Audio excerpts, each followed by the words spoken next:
Hello guys, welcome to mystic Hindi tarot. तो ये morning की रीडिंग है और इस रीडिंग का टॉपिक ये है कि लास्ट फ्यू आवर्स यानी पिछले कुछ घंटे वर्सेस नेक्स्ट फ्यू आवर्स यानी कि आने वाले कुछ घंटे, अगले कुछ घंटे आपके पर्सन की फीलिंग्स क्या होने वाली है, उनके इमोशंस क्या होने वाले हैं।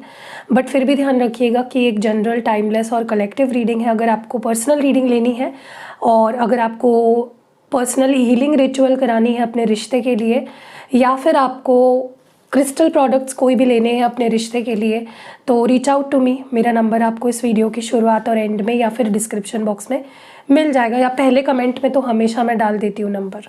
तो देखिए, ज़रा चेक करिए, आपको नंबर मिल जाएगा। हम पिछले कुछ घंटों की मैंने कार्ड्स पहले ही निकाल लिए है, क्योंकि सुबह की जो वीडियो होती है मैं उसमें ज़्यादा टाइम नहीं वेस्ट करना चाहती। शाम की वीडियो हम इत्मीनान से करते हैं, लेकिन सुबह की वीडियो मैं चाहती हूँ जल्दी जल्दी मैं आपको सारी एनर्जी बता दूँ। देखिए, सबसे पहले तो पिछले कुछ घंटों से ना आपके पर्सन कहीं ना कहीं ये महसूस कर रहे हैं कि उनके दिल में कितनी इच्छा है आपसे जुड़ने की, कितने डीपली उनको ये फील होता है कि वो आपसे जुड़े और आपके साथ रिश्ते में आए और ये रिश्ता ठीक हो और आप दोनों खुश रहो एक दूसरे के साथ। और ये क्या होता है ना, इंसान कई बार अपने दिमाग की सुनता है, जहाँ उसने अपने दिल की सुननी चाहिए इंसान अपने दिमाग की सुनता है और वहीं पे गड़बड़ हो जाती है। कहीं ना कहीं आपके पर्सन जो भी सवाल के जवाब उनके दिमाग से पूछ रहे हैं, प्रैक्टिकली जिन सवालों के जवाब ढूंढने की कोशिश कर रहे हैं, उन सवालों के जवाब उनके अंदर ही है, बट कहाँ है? उनके दिल में है। और उनका दिल क्या कहता है कि उनको, क्योंकि हमारी दिल जो होती है ना वो हमारे आत्मा से जुड़ी होती है, कि इसीलिए जब भी हम कोई डिसीजंस लेते हैं दिल से तो वो सही डिसीजंस निकलते हैं। और जो डिसीजंस हम प्रैक्टिकली लेते हैं वो कहीं ना कहीं वो भी सही होते हैं, लेकिन वहाँ पे एक इमोशनल एलिमेंट कम होता है। कोई ना किसी के इमोशंस डेफिनेटली वहाँ पे हर्ट हो जाते हैं, किसी ना किसी की रूह हर्ट हो जाती है, किसी ना किसी की सोल हर्ट हो जाती है। तो आपके पर्सन पिछले कुछ घंटों से अपने अंदर झांकने की कोशिश कर रहे हैं और अपने आप से सवाल पूछ रहे हैं, अपने दिल से ये सवाल पूछ रहे हैं कि क्या तू उसके साथ रहना चाहता है, क्या तू उससे प्यार करता है, क्या तुझे उसकी याद आती है, क्या तो उसके साथ एक रिश्ते को एक मौका देना चाहती है। तो कहीं ना कहीं एक कॉन्टेम्पलेशन चल रही है और वहाँ से जवाब आ रहा है हाँ, आई वॉन्ट दिस कनेक्शन। ठीक है, वो आपके साथ ये 10 ऑफ कप्स चाहते हैं, जो कि एक बहुत ही ब्यूटीफुल कंप्लीट पैकेज होता है रिश्ता। ठीक है, जहाँ पे इमोशनल सेटिस्फैक्शन भी है, रोमांस भी है, केमिस्ट्री भी है, अंडरस्टैंडिंग भी है, प्यार भी है, सब कुछ है। दूसरी चीज़ जो आपके पर्सन फील कर रहे हैं in the next few hours, last few hours, वो ये है कि उनको ना कहीं आपके तरफ से आप जो रीडिंग देख रहे हो, आपके तरफ से मिक्स सिग्नल्स मिल रहे थे। मतलब देखो, आप उनको मिक्स सिग्नल्स दे रहे हो, ये मैं नहीं बोल रही हूँ, उनको फील हो रहा है, ये मैं बोल रही हूँ। ये उनकी सोच है, ये उनकी फीलिंग है, ये उनकी अंडरस्टैंडिंग है। उनको आपके तरफ से समझ में ही नहीं आ रहा था कि आप एग्जैक्टली उनके लिए क्या फील कर रहे हो इस वक्त। ठीक है, they were not able to understand कि आप क्या फील कर रहे हो। ठीक है, या तो उनको लग रहा था कि आप ऐसा दिखा रहे हो। पिछले कुछ घंटों में इनको रियलाइज़ हुआ है कि आप बस उनको ऐसा दिखा रहे हो कि आपको उनसे कोई लेना देना नहीं है या आप आगे बढ़ चुके हो, लेकिन आपके अंदर बहुत फीलिंग्स है इस पर्सन के लिए। ठीक है, वो इस पर्सन को फील हुई है। इस कन्फ्यूजन के बीच में भी इनको रियलाइज़ हुआ है, फील हुआ है कि आप उनसे बहुत प्यार करते हो, बस आप वो शो नहीं करना चाहते, आप कंफर्टेबल नहीं हो वो शो करने में। ठीक है, अगेन दूसरी चीज़ जो मैं यहाँ पे नोटिस कर रही हूँ वो ये है कि देखो क्या होता है ना, कई बार ऐसा होता है कि हम बहुत इमोशनल हो जाते हैं। ठीक है, अभी मैंने आपको बोला दिल से डिसीजंस लो, दिल से सोचो जब रिश्ते की बात आती है। लेकिन क्या होता है ना, जब हम ज़्यादा इमोशनल हो जाते हैं तब कहीं ना कहीं हमारी जो विज़न है या हमारा जो नज़रिया है वो धुंधला हो जाता है, इमोशंस से धुंधला हो जाता है कहीं ना कहीं। और उसके वजह से हम चीज़ों को क्लियरली देख नहीं पाते, हमारे अंदर बहुत नेगेटिविटी या गुस्सा, एंग्जाइटी, फ्रस्ट्रेशन और रेसेंटमेंट, ये सारी चीज़ें भर जाती है। तो वही आपके पर्सन के साथ काफ़ी टाइम से हो रहा था कि वो अगर वो प्रैक्टिकली जाने की कोशिश करे, डिसीजंस लेने की कोशिश करे, सोचने की कोशिश करे, तो रिश्ता पीछे रह जाता था। अगर वो बहुत इमोशनल हो जाते थे तो बहुत सी चीज़ें जो डिसीजंस प्रैक्टिकल होके लेने चाहिए वो नहीं ले पाते थे। तो एक बैलेंस नहीं था। अब क्या हुआ है ना कि इनको समझ आ गया है कि अगर रिश्ते को ठीक करना है, अगर ये बैलेंस लाना है रिश्ते में और अच्छे से बात करनी है, रिश्ते को ठीक करना है, तो एक बैलेंस होना चाहिए प्रैक्टिकलिटी का और इमोशंस का। समझ आना चाहिए कि लाइन कहाँ ड्रॉ करनी है, बाउंड्री कहाँ ड्रॉ करनी है, ठीक है, जो अब तक आपके पर्सन को नहीं समझ आ रहा था, ठीक है। सो ये एक चीज़ हुई है। ऑल्सो देखो क्या होता है ना कि कई बार हम खुद के रिश्ते को सैबोटैज करते हैं, मतलब चीज़ों को आगे बढ़ने से हम खुद ही रोक रहे होते हैं। आपके पर्सन यही कर रहे थे, या तो वो बहुत इमेच्योर है इसलिए, या तो उनके डिसीजंस इमेच्योर होते हैं, या तो उनका बोलने का, बिहेव करने का तरीका बहुत गलत होता है, रूड चले जाते हैं कई बार, ठीक है। सो आपके पर्सन के अंदर मैं एक फाइटिंग स्पिरिट पिछले कुछ घंटों में देख रही हूँ, जहाँ पे उनको उनके अंदर से ही आवाज़ आ रही है कि कोई चीज़ तुम्हें रोक नहीं सकती है, तुम्हारे अंदर वो फ्रीडम है कि तुम जो रास्ता चुन रहे हो इस रिश्ते को लेकर, जो उनके डिसीजंस है, जो उनको करना है, जो बोलना है, पाथ क्लियर है। आपके ऊपर है कि आप एक्शन लो या ना लो, ठीक है। क्योंकि देखो एक्शन लेने के लिए वो तो अभी ले सकते हैं, लेकिन क्या चीज़ उनको रोक रही है, उनकी सोच, उनका बिहेवियर, उनका नज़रिया, हर चीज़ जो है वो मिलकर उनको रोक रही थी। सो ये एक्शन जोन में आने वाले हैं और एकदम से आप इनके अंदर वो मुझे एक्शन लेना है, मुझे कुछ करना है, वो वाली एनर्जी देखोगे, फील करोगे। अब बात करते हैं नेक्स्ट फ्यू आवर्स की, यानी कि आने वाले कुछ घंटे, अगले कुछ घंटों की। अगले कुछ घंटों में कहीं ना कहीं आपके पर्सन को एक जैसे होता है ना कि हम अपने इंट्यूशन की सुन रहे हैं, हम अपने अंदर की आवाज़ को सुन रहे हैं, हम अपने दिल को फॉलो कर रहे हैं, वही मुझे होता हुआ दिख रहा है। कहीं ना कहीं आपके पर्सन अपने इंट्यूशन को फॉलो करते हुए दिख रहे हैं कि वो क्या चाहते हैं, और वो क्या चाहते हैं, वो आपको चाहते हैं, वो इस रिश्ते को चाहते हैं। वो चीज़ उनको क्लियर होने वाली है। वो अपने इंट्यूशन को फॉलो करके कहीं ना कहीं थैंकफुल रहेंगे कि आपसे जुड़े, वो आपने कभी उनसे प्यार भी किया, आप उनकी लाइफ में आए, अब तक वो अप्रिशिएट नहीं कर रहे थे, ठीक है। और वो इस बात पे भी उनका भरोसा नहीं था कि कुछ अच्छा हो सकता है, कुछ ब्लेसिंग्स मिल सकती है, भगवान कुछ अच्छा कर सकते हैं इस रिश्ते में। वो कहीं ना कहीं उनके अंदर एक जो कॉन्फिडेंस था वो भी कम हो गया था। लेकिन जैसा इंसान खुद के दिल की आवाज़ सुनने लगता है, उनको उसको समझ आ जाता है कि नहीं यार, भगवान हमें मौका दे रहा है रिश्ते को सुधारने का, लेकिन हम समझ नहीं पा रहे थे।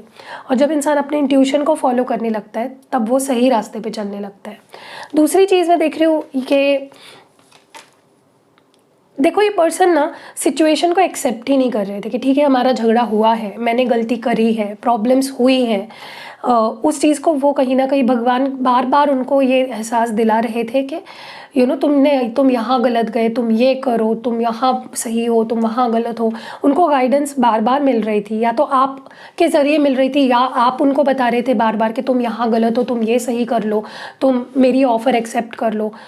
बट वो उस चीज़ को एक्सेप्ट ही नहीं कर रहे थे कि मैं भी गलत हो सकता हूँ, मैं भी कुछ गलत कर सकता हूँ। ये वो चीज़ वो एक्सेप्ट ही नहीं कर रहे थे। लेकिन अब मुझे उनके अंदर एक एक्सेप्टेंस दिख रही है कि ठीक है मैंने गलत किया, मैं यहाँ गलत गया, या मैंने ये चीज़ गलत करी, ये मुझे इस तरह से करनी चाहिए थी। वो एक्सेप्टेंस मैं उनके अंदर देख रही हूँ।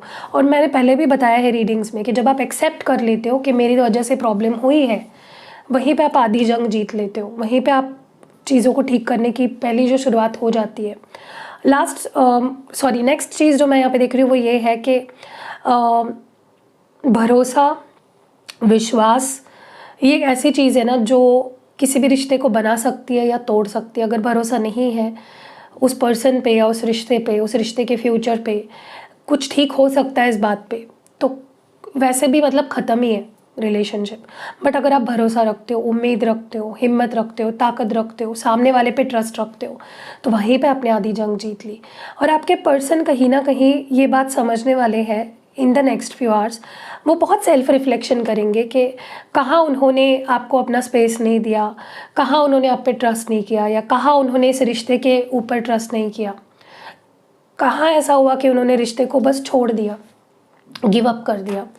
उस चीज़ पे वो मुझे सोचते हुए, काफ़ी रिफ्लेक्ट करते हुए दिख रहे हैं, अपनी ऊपर ही ये सेल्फ रिफ्लेक्शन करते हुए दिख रहे हैं कि वो कहाँ गलत गए, उनको कहाँ सही होना चाहिए था, उन्हें कहाँ आप पे ऊपर ट्रस्ट करना चाहिए था, कहाँ उन्हें आपका साथ नहीं छोड़ना चाहिए था। ओके। एंड ऑल्सो देखो कभी कभी क्या होता है ना कि हम भाग रहे हैं किसी चीज़ के पीछे कि ये चीज़ें ठीक हो जाए। मेरे पास जो क्लाइंट्स आते हैं ना वो ज़्यादातर बहुत रेस्टलेस होते हैं, बहुत डेस्परेट होते हैं। डेस्परेट सही शब्द नहीं होगा, लेकिन डेस्परेट ही सही शब्द मुझे लग रहा है इस वक्त, कि वो बहुत डेस्परेट हो जाते हैं कि भगवान हमारे साथ ऐसा क्यों कर रहे हैं, मेरे पर्सन को मेरे पास क्यों नहीं आने दे रहे हैं, वो मेरे बारे में वो मुझे क्यों नहीं समझ रहे हैं। देखो उनकी भी तो अपनी लाइफ जर्नी है, आपके जो पार्टनर है उनकी भी तो अपनी लाइफ जर्नी है, आप ही उनके लाइफ का सेंटर पॉइंट नहीं हो।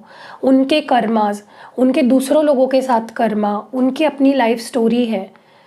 तो हो सकता है इस वक्त आप उनके लाइफ का हिस्सा, लाइफ स्टोरी का हिस्सा नहीं हो। भगवान नहीं रखना चाहते आपको इस वक्त उनके लाइफ में, इसीलिए वो आपसे दूर है। ठीक है, मे बी आपको भगवान उस ट्रॉमा से बचाना चाहते हैं। अभी फॉर एग्जांपल ऐसा सोचो, आपके पर्सन को बहुत बड़ा कार्मिक जस्टिस उनके साथ होने वाला है, ठीक है, या कोई कार्मिक सेटलमेंट किसी के साथ उनकी होने वाली है। तो भगवान नहीं चाहते कि आप वो चीज़ आपको वो जब वो चीज़ें ट्रॉमा से गुजरेंगे तब आपको उसकी प्रॉब्लम या आपको उसका नेगेटिविटी झेलनी पड़े। ये भगवान नहीं चाहते, क्योंकि वो आपका कर्मा नहीं है, राइट। इसीलिए में भी भगवान आपको उनसे दूर रख रहे हैं। जब ये चीज़ें आप समझ जाओगे ना, ये कंसेप्ट जब आपकी क्लियर हो जाएगी ना कि उनकी लाइफ अलग है, उनकी लाइफ स्टोरी अलग है, उनका कर्मा अलग है, तब आपको ये जो आप दूर हो जाते हो ना अपने पार्टनर से, इस चीज़ का इतना फ़र्क नहीं पड़ेगा आपको। समझो बातों को, बहुत डीप है ये चीज़ें, ओके। और अभी जैसे मैं एक एग्जांपल देती हूँ, मैं अभी हॉटस्टार पे, डिज्नी हॉटस्टार पे एक सीरीज़ देख रही थी, लेजेंड हनुमान करके एक सीरीज़ है। अगर आपको देखनी है आप भी देख सकते हो, बहुत अच्छी है सीरीज़। मैंने तीनों सीजन्स देख लिए। तो उसमें ये बताया गया है, मुझे नहीं पता ये सही है या गलत है, मैं सही बोल रही हूँ या गलत बोल रही हूँ, sorry if I am mistaken, लेकिन जितना मुझे समझ में आया मैं आपको बताती हूँ।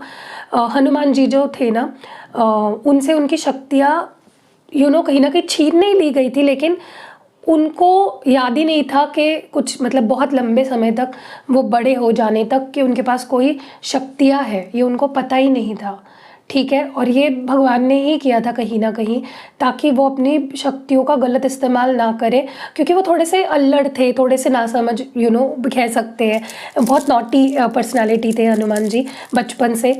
आपने वो स्टोरी भी सुनी होगी जहाँ पे हनुमान जी आम समझ बैठे थे सूर्य को और चले गए थे आम खाने के लिए। सो कहीं ना कहीं उनको अपने ही इस पावर को डिस्ट्रक्शन के लिए यूज़ करने से बचाने के लिए ही उनसे इस पावर को छुपाया गया था। उनसे छीनी नहीं गई थी, लेकिन उनसे इस पावर्स को छुपाया गया था। और फिर जब राम जी उनके लाइफ में आए, हनुमान जी के लाइफ में जब राम जी आए, मतलब उन लोगों का जब परिचय हुआ, जब उनको सीता जी को बचाने जाना था, तब भी उनको वो सारी पावर्स की याद दिलाई गई, क्योंकि तब ज़रूरत थी। ऐसा ही होता है, जब आपके पर्सन की आपके लाइफ में कोई ज़रूरत नहीं है या उनके लाइफ में आपकी ज़रूरत नहीं है, आप लोगों को दूर किया जाता है। ये चीज़ आप समझ लो, आपको कभी दुख नहीं होगा कि क्यों हम दूर हो गए, ठीक है। क्योंकि लाइफ स्टोरी आप दोनों की अलग है। आप पर्सन 1 हो, वो पर्सन 2 है, उनके अपनी लाइफ है, आपकी अपनी लाइफ है, आपके अपने कर्मास है, उनके अपने कर्मास है, वो आप दोनों को अलग अलग ही फेस करने हैं, ठीक है। सो ये चीज़ मैंने तो बहुत अच्छे से सीख लिया, आप भी समझ जाओ तो बेहतर होगा। सो या कहीं ना कहीं आपके पर्सन को अब वो समझ आ रहा है। मैं ये सारी चीज़ें मैंने इसलिए बताई क्योंकि आपके पर्सन को ना कहीं वो जो कंट्रोलिंग एनर्जी है ना, कि मुझे सब ठीक करना है, ठीक करना है, ठीक करना है, लेकिन भटके हुए हैं, उनको समझ में नहीं आ रहा कैसे ठीक करना है, तो वो सरेंडर करने वाली एनर्जी में आ चुके हैं, जहाँ पे उन्होंने पूरा ट्रस्ट भगवान के ऊपर रखा है। जो भी वो मानते हैं, यूनिवर्स, भगवान, डिवाइन, जो भी वो मानते हैं, उस चीज़ पे उन्होंने ट्रस्ट रखा और उन पे कहीं ना कहीं चीज़ों को छोड़ दिया कि आप बैलेंस करिए चीज़ों को। आई होप मैंने अच्छे से समझाया होगा। So these are the feelings next few hours versus last few hours की। कैसी लगी कमेंट्स में ज़रूर बताइएगा। रीडिंग अगर पसंद आई है, लाइक कमेंट शेयर करना बिल्कुल नहीं भूलना है। बाय।